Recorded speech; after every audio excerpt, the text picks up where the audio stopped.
This episode of Super Over is brought to you by DP World. From transporting the soil and grass 1,200 miles to New York for the ICC Men's T20 World Cup, through to the Beyond Boundaries initiative to make cricket more accessible. DP World's smart logistics help deliver the game at all levels. Smart logistics, beyond boundaries.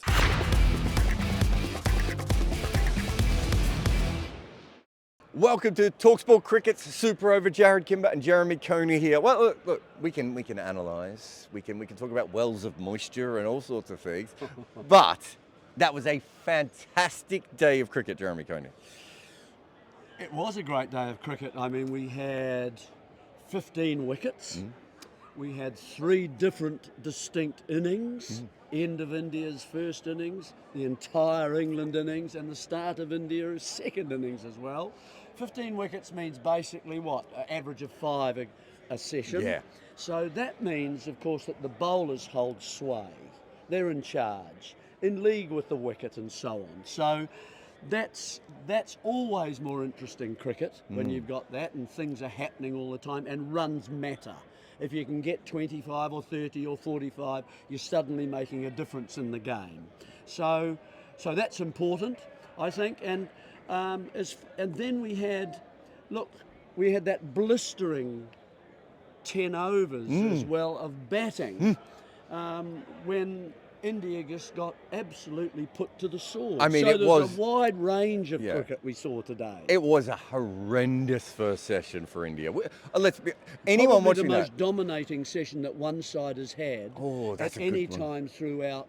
You're right. series. It just felt like anyone watching that just thought the series was over, didn't they? At that point, we just thought the series was done, and for India to pull back from that. But worth talking about, Duckett and Crawley just went ballistic, and India could not put the ball in the right spot. They got spooked, didn't they? Absolutely. They were really, I think they weren't able to react to the way that the two of them were batting. Some of them flicking the ball over and ramping and going to all parts of the ground, and they didn't know what length to bowl. They didn't know how fast to bowl. What they field? didn't know what line. The fields kept changing. They were lost for 10 overs or so. But after lunch, Akashdeep bowled an incredible spell. In fact, he's had a great day. He's batted twice today, bowled a 10-over spell in the middle. Mohammad Siraj, I thought, was even better with the ball. And they just kept chipping away in a way, which is kind of all you have to do on this wicket. If you keep putting the ball in the right area, you will get something. It does swing, seems a little bit. The bounce is not always consistent. If you bowl well, you will get wickets. Yeah. It seems as though on the surface you actually get a chance, don't you? If you put and keep consistently and you are rewarded for it, putting the ball in the right place, roughly in front of the batsman, and it does something and something starts to happen. We've seen catches dropped as well today. We haven't mentioned them as well. So create chances, but they've been put down. So everything's happened in the game today.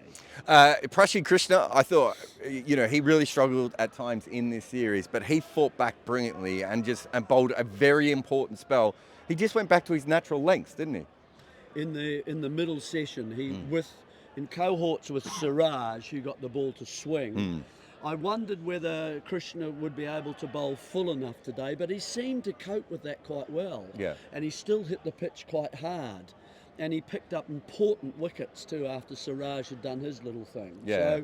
So between the two of them, and Akashdeep bowled a 10-over spell today, so between the 3 of them, they only had 3 seamers, they all put in good shifts. Yep. Get out of the way, please. No, it was. I think you're right. It was absolutely brilliant. I love the way that they went about it, and they fought their way back in. Tongue bowled really well, but let's not focus too much on Tongue because, as you said, it's about the drop catches. There was one where we had the lights on, and yet the sun seemed to be in Liam Dawson's eyes. We had another situation as well where, 2 other situations where the ball burst through slips. England actually had a chance to steal this back, and at the moment, it's completely 50-50. It's anyone's game. You couldn't tell who's going to win at the moment, I think, because they're, 50 ahead?